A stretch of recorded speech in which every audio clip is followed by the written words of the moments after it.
দেখছেন সংবাদ সারাদিন, জুহিতা রয়েছে আপনাদের সঙ্গে। মার্কিন হানার পরে পাল্টা মার ইরানের। ইসরায়েলের দিকে ছোড়া হলো অতি শক্তিশালী মিসাইল। ইসরায়েলের সর্বত্র শোনা যাচ্ছে ঘন ঘন সাইরেন। মধ্যপ্রাচ্যের যুদ্ধ উঠল আরো উঁচু পর্যায়ে। আর এ বিষয়ে আরো বিস্তারিতভাবে আলোচনা করব। নিউজরুম থেকে সরাসরি রয়েছেন আমাদের পলিটিক্যাল এডিটর আশিস চট্টোপাধ্যায়। আশিস দা, যে যুদ্ধ শুরু হয়েছে, এই যুদ্ধের মোড় কোন দিকে নিতে চলেছে?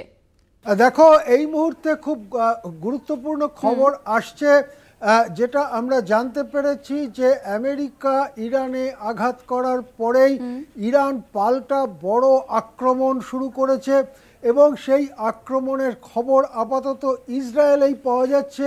ইসরায়েলের দিকে ইরান কতগুলো শক্তিশালী মিসাইল ছুঁড়েছে, তার ফলে ইসরায়েলের বিভিন্ন জায়গায় সাইরেনের শব্দ শোনা যাচ্ছে।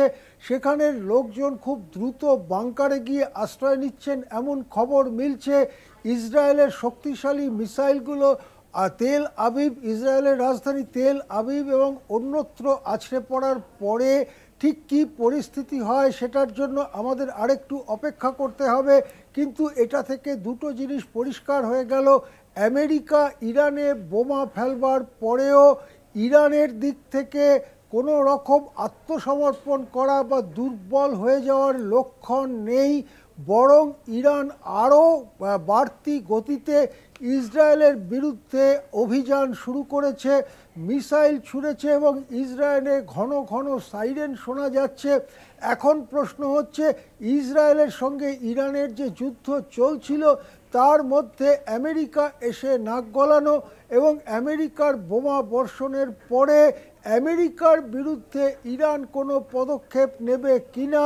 কেননা ইরান এর আগে বারবার বলেছে যে মধ্যপ্রাচ্য এবং লাগোয়া সাগরগুলোতে মার্কিন যে সেনা ঘাঁটি রয়েছে, তাদের যে যুদ্ধ জাহাজ রয়েছে, তাদের যে নানা রকম মিলিটারি ইনস্টলেশনস রয়েছে, সেগুলো সবই ইরানের মিসাইলের পাল্লার মধ্যে পড়ে।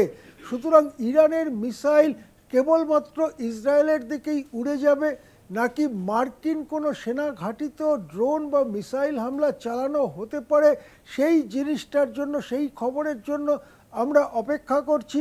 কিন্তু এখনো পর্যন্ত যে কথা বলা যায় যে ইরান একটু থমকে যাওয়া, একটু দুর্বল হয়ে যাওয়া, একটু আত্মসমর্পণের মনোভাব, এরকম কিছুই দেখা যাচ্ছে না। বরং ইরান আরও জোরের সঙ্গে ইসরায়েলের বিরুদ্ধে বড় বড় মিসাইল পাঠিয়েছে, অতি বিধ্বংসী মিসাইল পাঠিয়েছে। সেগুলো হয়তো ইতিমধ্যে আছড়েও পড়েছে ইসরায়েলের বিভিন্ন জায়গাতে। সে খবর আমরা নতুন আপডেট নিয়ে আপনাদের সামনে থাকবো কলকাতা টিভিতে। হ্যাঁ, একেবারে সঙ্গে থাকুন আশিস দা।